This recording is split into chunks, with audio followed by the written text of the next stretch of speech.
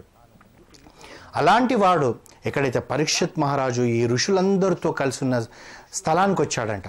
వచ్చేటప్పటికి అంటే ఇక్కడ రావడం ఎందుకు వచ్చాడండి, అతను ఈ దోవలనే ఎందుకు వచ్చాడండి, పరీక్షిత్ మహారాజు ఉన్న దగ్గరికి ఎందుకు వచ్చాడంటే, పరీక్షిత్ మహారాజు ఏం ఆలోచిస్తున్నాడు, నాకు శ్రీహరి దగ్గరికి వెళ్ళే దారి కావాలి, శ్రీహరి స్మరణ నేను ఎలా చేయాలి, 7 రోజులలో నేను ముక్తి ఎలా పొందాలి, నాకు సమయం లేదే అని తపన పడుతున్నాడు కనుక ఆ సాక్షాత్ శ్రీహరే ఈ యొక్క శుక మహర్షిని పరీక్షిత్ మహారాజ్ దగ్గరికి పంపించాడట. పంపించేటప్పటికి అక్కడ బోలెడంత మంది ఋషులు ఉన్నారంట. వాళ్ళందరూ కూడా శుక మహర్షి వచ్చేటప్పటికి లేచి నిలబడ్డారంట. నిలబడేటప్పటికి పరీక్షిత్ మహారాజు కూడా లేచి సాష్టాంగ నమస్కారం చేసి ఆ శుక మహర్షిని అడుగుతున్నాడంట, మహర్షి నాకు సమయం లేదు, నేను 7 రోజులలో చనిపోబోతున్నాను, నాకు మీరు దారి చూపెట్టాలి, నాకు శ్రీహరి దారి చూపెట్టాలి, నాకు ముక్తికి దారి చూపెట్టాలి, నాకు సమయం లేదన్నాడంట. అప్పుడు శుక మహర్షి అన్నాడంట, 7 రోజులు ఉన్నది కదా, నీకు ఏ చింత అవసరం లేదు, 7 రోజులలో నీకు ముక్తికి వెళ్ళే ముక్తి దారి నేను చూపెడతాను, ఆ శ్రీహరి పాదాల చింత నువ్వు వెళ్ళే అవకాశం నేను చూపెడతాను అన్నాడంట. అనేటప్పటికీ అంటే 7 రోజులు చాలా ఎక్కువ అంటున్నాడు. అంటే మనము మన జీవితాలలో 60 సంవత్సరాలు 70 సంవత్సరాలు 80 సంవత్సరాలు మనం జీవించి మనం ఏమి చేయగలుగుతున్నాం అంటే ఇక్కడ ఇంకొకటి కూడా ఉంది. ప్రతి జీవికి కూడా 7 రోజులే ఉంటాయి. మీకైనా 7 రోజులు, నాకైనా 7 రోజులు, పరీక్షిత్ మహారాజుకైనా 7 రోజులు. ఎలా ఉంటాయండి 7 రోజులు అంటే ఆదివారం, సోమవారం, మంగళవారం, బుధవారం, బేస్తవారం, శుక్రవారం, శనివారం అంటే 7 రోజులే ఉన్నాయి. ఈ 7 రోజులలోనే నీలో మార్పు చెందడానికి అవకాశం ఉంది. కానీ నువ్వు 7 రోజులలో అవకాశం ఉపయోగిస్తున్నావా లేదా అని ఆలోచించాలి. ఎందుకంటే నా జీవితంలో ఈ వారం ఉంది, వచ్చే వారం ఉంటుందో లేదో నాకు తెలియదు. అందుగురించి ఈ వారమే నేను కృషి చేస్తాను, ఆ శ్రీహరి పాదాల చెంతకు వెళ్ళడానికి నేను ప్రయత్నం చేస్తాను, ఆ అంబికా తల్లి దగ్గరికి వెళ్ళడానికి ప్రయత్నం చేస్తాను, ఆ పరమేశ్వరుడి దగ్గరికి వెళ్ళడానికి ప్రయత్నం చేస్తానన్న తపన మనకుంటే, ఆ పరీక్షిత్ మహారాజుకు అయితే తెలిసిన వెంటనే ఆ తపన మొదలైంది. అంటే తనకు లౌకికమైన సుఖాలు ఏవి వద్దనుకున్నాడు, నేను శ్రీహరి పాదాల చెంత చేరాలి, నాకు ముక్తికి మార్గం ఎవరు చూపెడతారు అని చెప్పి ఎందరో మహర్షులను పిలిచి తపన పడుతున్న ఆ సమయంలో శుక మహర్షి వచ్చి అన్నాడు, 7 రోజులు ఉందయ్యా, నువ్వు తప్పకుండా నీకు ముక్తి వస్తుంది అని చెప్పి అన్నాడు. అనేటప్పటికీ భక్తితో శ్రద్ధతో తాను కూర్చున్నాడంట. ఏ విధంగా కూర్చున్నాడంటే ఇలా 2 చేతులు బట్టి తన చెవులన్నీ కూడా శుక మహర్షి ఏం చెప్తాడో వినాలని ఉన్నాడంట.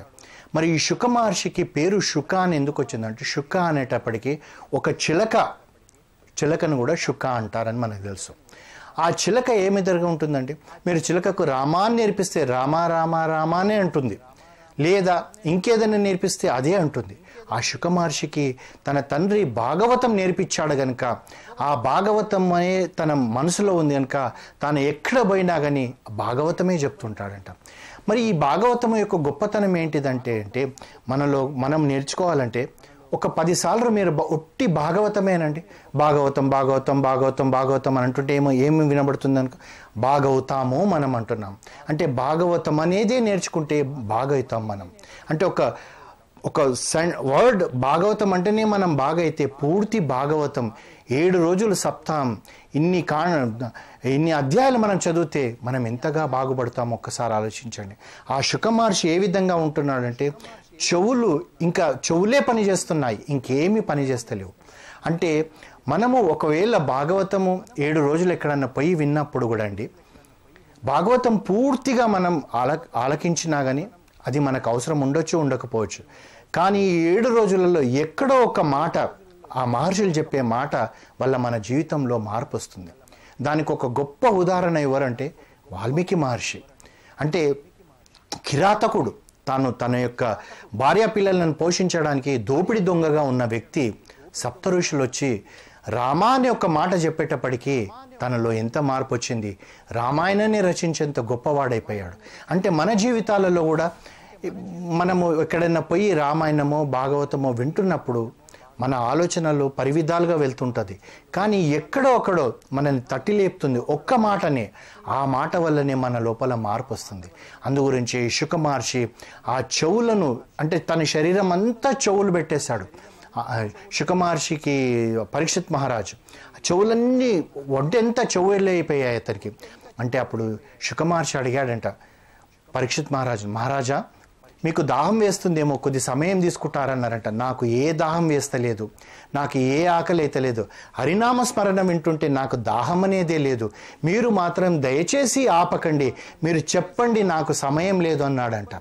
అంటే నీరు తాగడానికి కూడా నాకు సమయం వృధా అయిపోతుంది, నేను హరినామస్మరణ వినాలి, 7వ రోజు నేను చనిపోతానని చెప్పి తెలుసుకునేటప్పటికీ ఆ శుక మహర్షికి కూడా ఎంతో సంతోషం అనిపించిందంట. మనం కూడా చూడండి,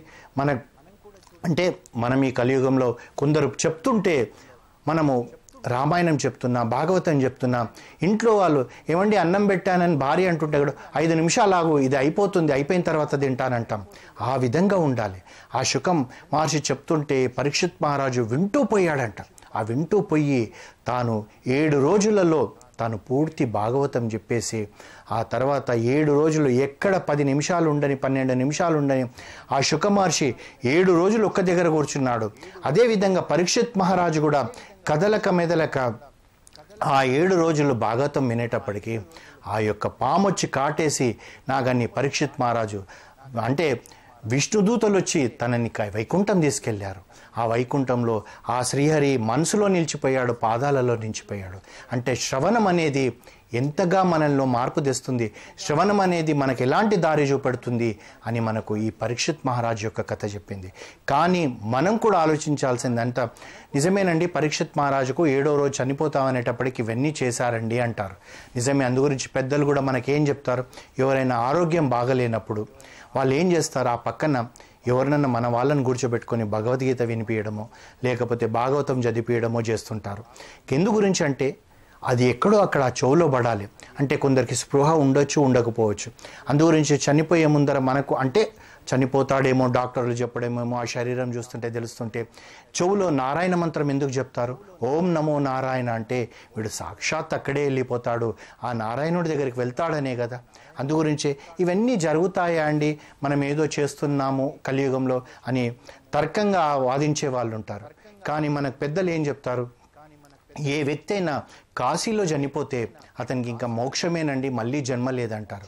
అంటే ఎలాంటి పాపాత్కుడైనా కానీ అతను కాశీలో చనిపోతే అదో విధంగా ఉంటుందండి. అంటే ఎందుకు ఆ చనిపోయేటప్పుడు కాశీలో చనిపోతే ఎందుకు అది అవుతుంది, కాశీ కాకుండా ఇంకెక్కడ ఎందుకు ఉండదు అంటే, కాశీలో ఉన్న గొప్పతనం ఏంటంటే సాక్షాత్తు ఆ పరమేశ్వరుడు ఉన్న స్థలం, విశ్వనాథుడు ఉన్న స్థలం.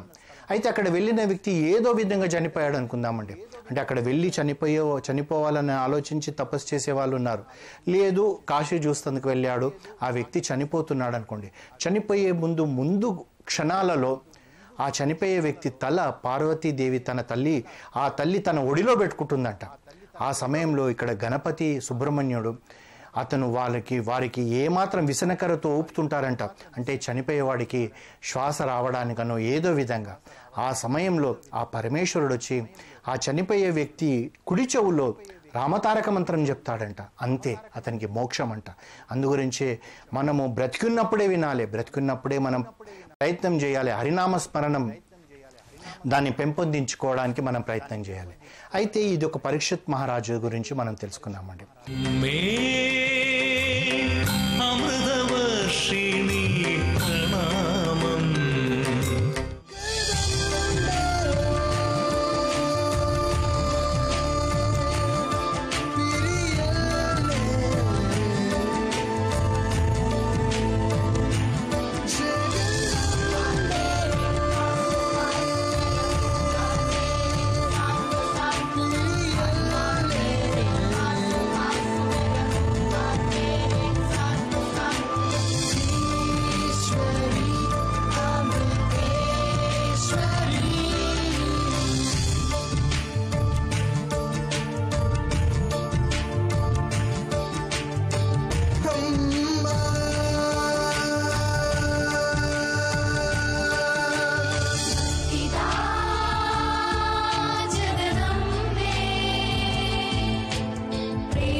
ഇപ്പൊ സംഗീതത്തിന് ഒരു അധികാര ഭേദമുണ്ട്. మన సంగీతంలో అధికార భేదం కనిపిస్తుంది. మన చిత్రకళలోనూ ఈ అధికార భేదం కనిపిస్తుంది. సంగీత సాధనలో ఈ అధికార భేదాన్ని గుర్తించగలిగినప్పుడు అది మనకి సొంతమవుతుంది. మనం ఆకలిలో ఉన్నప్పుడు కూడా అధికార భేదం చూపించగలిగితే అదృష్టం మన వెన్నంటే ఉంటుంది. ఇదే విధంగా మనం ప్రవక్త కావాలి అని అనుకున్నప్పుడు కూడా ఈ అధికార భేదాన్ని చూపించాల్సి ఉంటుంది. ఎవరైతే ఈ రకమైన అధికార భేదాన్ని చూపించగలుగుతారో వారే మంచి చిత్రకారులు, మంచి ప్రవక్తలు కాగలరు.